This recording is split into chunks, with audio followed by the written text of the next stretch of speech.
Let's make mole paratha. First, add salt, red chili powder,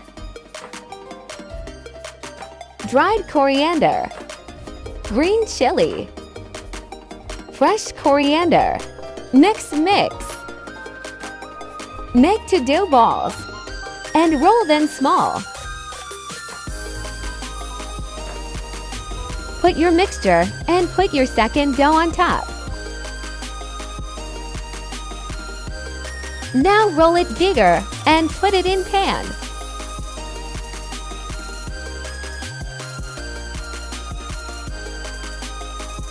Add oil.